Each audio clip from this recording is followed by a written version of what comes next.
Ya, selamat datang kami dari Production. Ya baiklah, kami di sini akan membahas tentang asap yang sedang melanda provinsi Riau. Bersama saya membawa acara calon suami Nabila dan juga rekan saya Muhammad Rehan. Ya, di sini kami sudah menghadirkan beberapa saksi, bukan saksi sebenarnya sih. Seperti mereka tuh lebih ke pakar di bidang masing-masing. Yang pertama itu ada saudara Ya, dia itu dari perikanan dan juga ternak ayam. Lalu ada saudara Francis.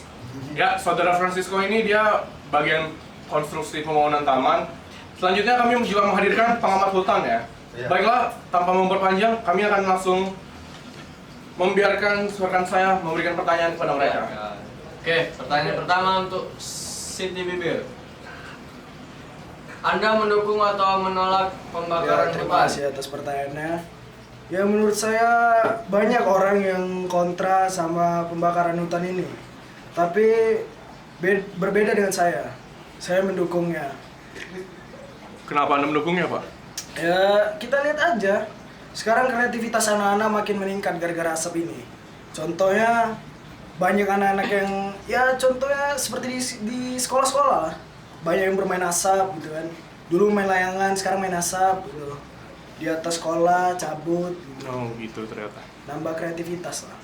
Oh, jadi intinya asap itu nambah kreativitas ya. Ya, baiknya silakan.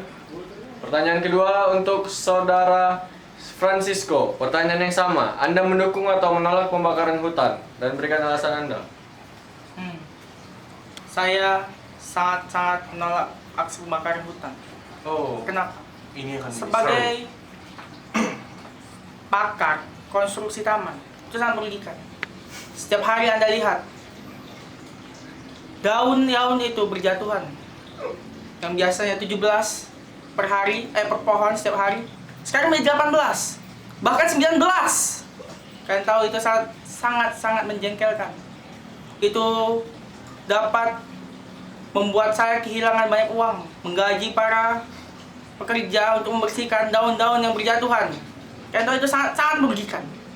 Jadi saya sangat menolak asap pembakaran hutan itu. oke. Pertanyaan untuk saudara Suk Aji. Anda mendukung atau menolak pembakaran hutan? Dan berikan alasan Anda. Pertama, saya sebagai pengamat hutan, kerjaan saya pastinya ngamatin hutan ya kan. Gak capek tuh bang ngamatin hutan. Wah, itu udah terbiasa. Oh, Jadinya ditahan-tahan lah. Oke. Yang pertama, saya tidak setuju pastinya. Kenapa? Karena sebagai pengamat hutan, kalau hutan dibakar, saya ngamatin apa? Oke, bisa diterima ya kan? Ngerti. Kedua, hutan itu sumber kehidupan kita. Nggak ada hutan, nggak ada oksigen. Nggak ada manusia, mau mampus semua manusia. Gak ada manusia, gak ada mantan juga ya, Pak. Oh, oke. Ada manfaatnya juga sih. Oke. Baiklah, di sini kami juga akan menghadirkan beberapa saksi yang tertuduh membakar hutan. Ya, pada Tersangka. tersangka ya. Baiklah, pada tersangka silakan. Sana, kameramen. Itu udah tersangkanya, ada 2 orang. Yang satu, mohon maaf, udah kena tembak polisi kakinya. Jadi agak pincang. Jadi sini. Pak sahabat. Di sini. Tampaknya sudah segitu ya, tersangka itu Ya, satu ya. ini. Nggak usah. Lalu Ya, dipersilakan kepada rekan. Itu tersangka dapat dari mana, ya? dari tangkap waktu main api di hutan baru.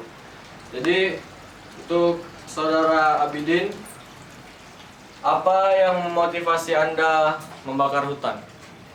Sebenarnya saya tidak sengaja membakar hutan, tapi saya merokok di belakang bukit. Untuk rokoknya belum mati, jadi bukitnya habis deh kebakar. Jadi maaf ya om, untuk rokoknya Apa ada alasan lain? nggak ada om. Jadi gara-gara puntung rokok Anda, hutan di Provinsi Riau terbakar. Iya, Cuma gara-gara puntung rokok. iya om. Baiklah. Rokok macam apa itu kira-kira? Pertanyaan kedua untuk saudara Muhyiddin.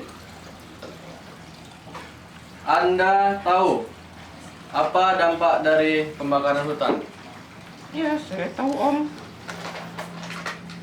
Ya, dampaknya ya sekarang inilah asap di mana-mana.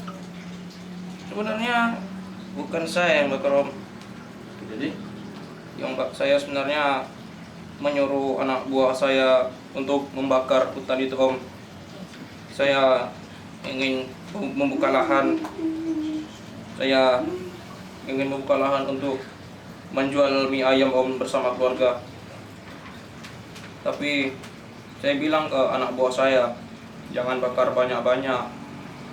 Tapi mereka bandel kasih tahu. Jadi saya bilang cukup 1 hektar atau 2 hektar saja yang dibakar. Itu malah semuanya. Bodoh kali orang itu memang. Diam dulu. Mohon tenang. Kita harus profesional di sini. ya, oke. Ya, kami juga akan menghadirkan korban ya dari akibat asap ini. Ya, pada kameramen silakan disorot korbannya. Karena kebetulan dia tidak bisa jalan. Ya, jadi Pak, bagaimana perasaan Bapak setelah tangan Bapak hilang akibat kebakaran itu, Pak? Sakit. Kok ini tanganku? Aku mesti nanya pula. Sakit tau ini. Ya, maafkan saya. Kok nih kulit aku hitam. Iya, ya. Tolong maafkan saya, Pak. Untuk menenangkan Bapak, saya memberikan Bapak makanan, Pak. Tenang, Pak. Silakan diambil makanannya, Pak. Tunggu. Memang salah. Oke.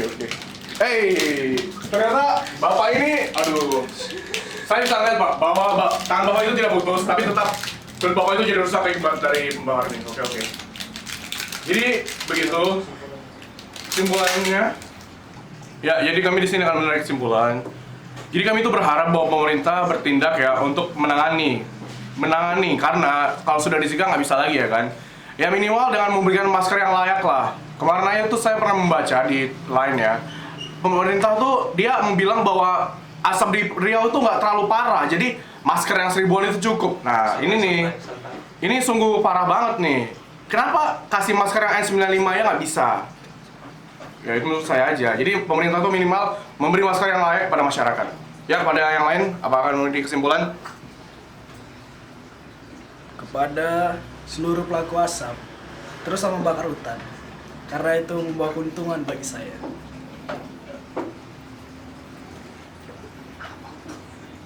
Ya, kan kita sudah lihat banyak asap. Janganlah menambah asap lagi. Seperti orang yang merokok, terus membakar limbah, lalu membakar sampah terlalu banyak. Hindarilah hal-hal yang menghasilkan asap terlalu banyak. Itulah yang dapat saya simpulkan. Ya saya berharap semoga pemerintah bisa menyelesaikan masalah asap di Riau ini ya.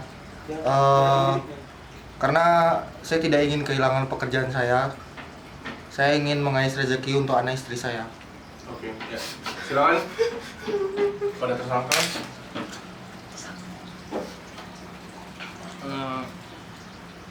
Kepada masyarakat, saya mohon maaf karena saya telah terjadi banyak asap. Tetapi saya juga ingin memberi saran kepada pemerintah untuk membuat asap ini berhenti, bukan hanya sekedar bicara saja. Oke, terima kasih. Pak. Ya, menurut saya, Tolong, harap tenang. Diam dulu. Harap tenang. ya menurut saya sebaiknya pemerintah harus mengambil sikap yang tangkas untuk segeralah dihilangkan asap ini, cepatlah diredamkan api yang ada sedang terbakar di hutan Riau ya, khususnya seperti Pekanbaru, Jambi dan sekitarnya. Ya kasihanlah bagi rakyat Indonesia yang sekarang ini menghirup asap. Biasanya pagi-pagi dia menghirup udara segar. Sekarang pagi-pagi itu kita lihat sendiri banyak kabut. Ya pokoknya udara tidak bersih lah. Dan itu bisa merusak paru-paru kita dan bisa merusak kesehatan kita lah. Mungkin itu cukup bagi saya. Silakan saudara. Yang terakhir kepada Isam. korban. Oh, Ya, Saya memberikan saran aja untuk pemerintah, misalnya kalau untuk menghentikan hutan yang udah kebakar ini, ya seharusnya pemerintah cepat untuk mengatasinya lah. Misalnya kita kan bisa buat apa? Buat hujan buatan gitu. Ya daripada saudara-saudara kita yang di Riau sana nggak tersiksa lah karena ada asap itu, karena mereka juga punya aktivitas di sana. Jadi tolonglah pemerintah. Ya, yang terakhir yang bapak kulitnya rusak. Apa ya? Oh, kulit nih luar. Nih, hitam kali ini. Kayak kulit aku. Oh, nggak bisa ukur lagi gara-gara ini. Apa sih kesimpulannya? Udah lah, nggak usah. Kita aja. Apakah dari bapak kameramen ada yang memberi saran atau apa? Saya memberi saran Silakan Pak. bagi seluruh rakyat di Indonesia untuk tetaplah berwaspada, menjaga kesehatan jasmani dan rohani, rajin berolahraga di pagi hari walaupun itu kabut, tetapi olahraga yang menggunakan masker yang dikatakan oleh Valeska, yaitu masker seribuan itu berguna. Yang 6N95. 6S95. Bu, saya di TV, Bu. Iya, di TV. Mas TV. Dari kami. Sekian dari kami. Terima kasih.